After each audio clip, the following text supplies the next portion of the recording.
নমস্কার, আমি শ্রাবণী। আমরা সকলের পক্ষ থেকে আমি আবার চলে এসেছি আজকের বিষয় নিয়ে আলোচনা করতে।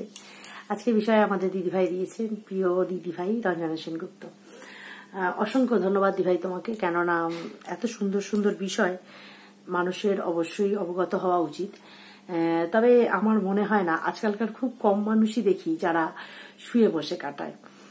শুয়ে বসে কাটানোটা অবশ্যই অপরাধ না হলেও অনুচিত, অবশ্যই উচিত নয় আর কি। যেটা কেননা যদি আমরা যেটা বুঝে গেছি এতদিনে যে শুয়ে বসে থাকলে আখেরে আমাদের নিজেদের ক্ষতি। যে কোনো কাজের সাথে যুক্ত রাখতে পারলে নিজেদের মন মানসিকতা সবকিছু ভালো থাকে। আজকে আমার যদি আমরা সব থেকে যে কোনো কাজ বলতে আমি বলবো অবশ্যই সর্বক্ষণ ভালো কাজের সাথে যুক্ত থাকো। যে কোনো ভালো কাজের সাথে নিজেকে ব্যস্ত রাখতে পারলে না নিজের জীবনটা অনেক সুন্দর হয় এবং নিজের জীবনকে এগিয়ে নিয়ে যেতে পারি আমরা।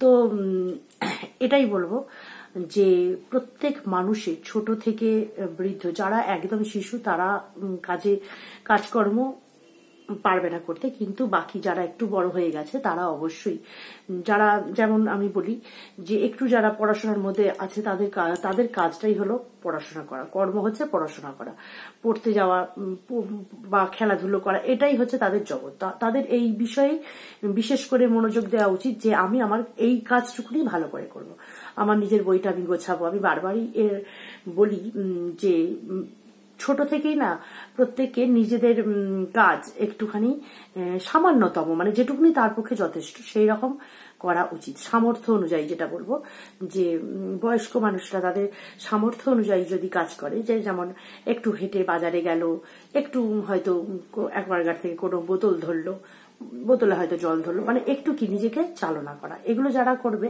তারা অবশ্যই ভালো থাকতে পারবে। এটা আমরা প্রত্যেকেই বুঝি, কম বেশি প্রত্যেকেই বুঝি। কাজেই আমি এতটা বড় হয়েছি, আমি আমার জীবনে খুব কম মানুষকে দেখেছি যে শুয়ে বসে আছে।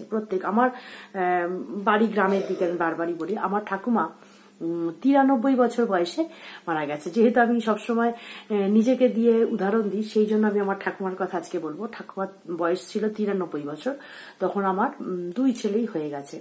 হ্যাঁ, তো 93 বছর বয়স, মানে আমার ঠাকুমা মাত্র 3 দিন ওই শয্যাশায়ী হয়েছিল, বিছানায় শয্যাশায়ী হয়েছিল মাত্র 3 দিন।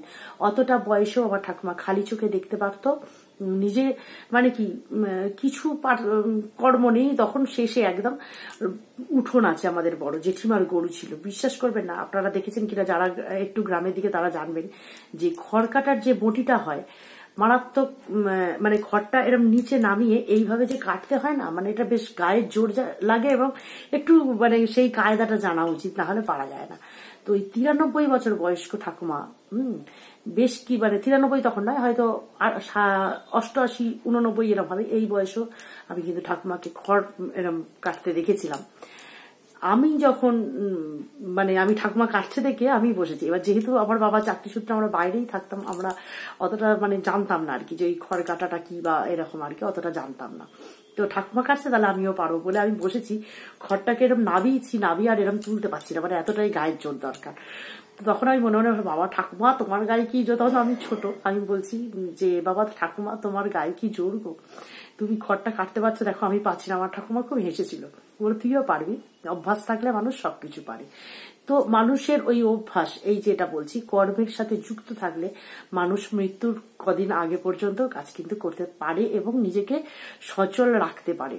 এটা হচ্ছে আমাদের যার যার নিজস্ব তাগিদ।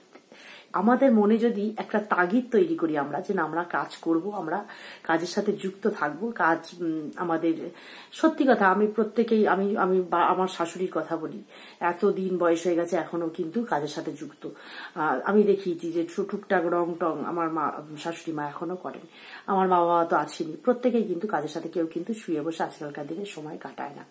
খুব কম মানুষ, খুব ওই যে অন্যের কথা বলবো না বলি আজকে বলছি না, যে আমি খুব কম মানুষকে দেখেছি এমন যে বউ রান্না করছে বলে তিনি আর কিছু করবেন না, মানে বউ যত যাই হয়ে যাক সেই বউকেই রান্না করতে, এরকম 2-1জনকে আমি দেখেছি। তবে আমার মনে হয় এরকম যাদের মানসিকতা তাদের শরীর বেশি দিন সুস্থ থাকবে না। তো কাউকে আমি ওই যে বারবারই বলবো, ঈশ্বরকে এটাই প্রার্থনা জানাই যে ঈশ্বর সকলের সুবুদ্ধি দিন, যাতে প্রত্যেক মানুষ নিজের নিজের কাজটুকুনি নিজেরা নিজের সামর্থ্য অনুযায়ী নিজের কাজটুকুনি নিজেরা করতে পারেন, এইটুকুই। হ্যাঁ, এটা অবশ্যই দরকার। আজকালকার দিনে আমরা আমাদের প্রয়োজনীয়তাটা বুঝি, আমার কি প্রয়োজন। আমায় যদি দুপা বাইরে বেরোতে হয়, আমি দেখছি আমার বাড়ির সামনে কেউ নেই, আমি কি অপেক্ষা করে বসে থাকবো? কে কখন আসবে তবে সে আমাকে সাহায্য করবে? তবে আমার যেটা প্রয়োজন আমি জানবো যে এটা আমার প্রয়োজন, আমাকে নিজের তাগিদ নিয়ে নিজেকেই বাড়ির বাইরে বেরোতে হবে। যেহেতু আমার বাড়িতে বসে আমার প্রয়োজনটা মিটে যাচ্ছে, এই বলে এই নয় যে সারা জীবনই আমার বাড়িতে বসে প্রয়োজনটা মিটে যাবে। আমার যেটা দরকার সেটা তাগিদ নিয়ে আমাকেই করতে হবে। এটা যদি আমি সবসময় অন্যের উপর নির্ভর করি, এটাও উচিত না। সবসময় নিজেদের কাজটা যেমন আমরা নিজেরা করব, তাহলে তার থেকে বেশি আনন্দেরও কিছু নেই যে আমার কাজটা আমি করে দিচ্ছি, এখানে কাউকে আমি হাত লাগাতে দিচ্ছি না। তো অবশ্যই আমি মনে করি নিজেদের কাজ নিজেরা করলে মনের আনন্দ থাকে, মানসিকতা ভালো থাকে, নিজেকে কর্মঠ রাখা যায় এবং নিজেকে সুস্থ রাখা যায়। এটা হচ্ছে অবশ্যই দরকার। তো আজকে ভীষণভাবে ভালো লাগলো এই বিষয়টা বলতে পেরে। প্রত্যেক মানুষ যে যার কাজ, যার যেরম কাজ, যে যেরম বয়সের মানুষ তার সেরম কাজ আছে, সেই কাজ নিয়ে ভালো থাকো, সুস্থ থাকো, অবশ্যই সতর্ক থাকো। সতর্ক না থাকলে কি হবে জানো, কখন পিছন থেকে একটা বিপদ এসে পড়বে। আজকালকার দিন যতটাই ভালো ততটাই খারাপ, ভালো মন্দ মিশিয়ে সারা জীবনই আমাদের হয়ে আসছে। তবে সেই স্বর্ণযুগ তো আর নেই, এখন একদম শেষ। তো অবশ্যই আমাদের প্রত্যেককে সতর্ক থাকতে হবে। কর্মের সাথে থাকো, ভালো কর্মের সাথে যুক্ত থাকো, অবশ্যই ভালো থাকতে পারবে। তো চললাম, আজকে এ পর্যন্তই বললাম, এর বেশি আর কিছু বলার নেই আমার। তো আমি আজকে সেভাবে কারোটা শুনিনি, আমি শুধু পরশ পাথর দিদি রুনাদিটা শুনেছি। তো অবশ্যই সকলেরটা শুনে নেব আস্তে আস্তে। আমি শুনি, প্রত্যেকেটা কমেন্ট না করতে পারলো। তারপরে আর একটা সমস্যা, যেটা তোমরা যারা আমাকে শুনছো তারা জানো, প্রত্যেকদিন আমি বেশ কয়েকজনের নিয়মিত দেখি, কিন্তু প্রত্যেকদিন কমেন্ট করতে গেলে দেখছি করতে পারছি না। এক একদিন হয়ে যাচ্ছে কমেন্ট, আবার এক এক সময় দেখছি একজনেরটা হলো তো পরের জনেরটা আবার হচ্ছে না। এরকম একটা সমস্যার মধ্যে আমি পড়ছি।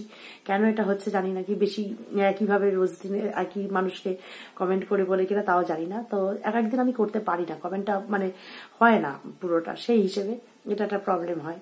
তো চললাম এ পর্যন্তই। সকলে ভালো থেকো, সুস্থ থেকো।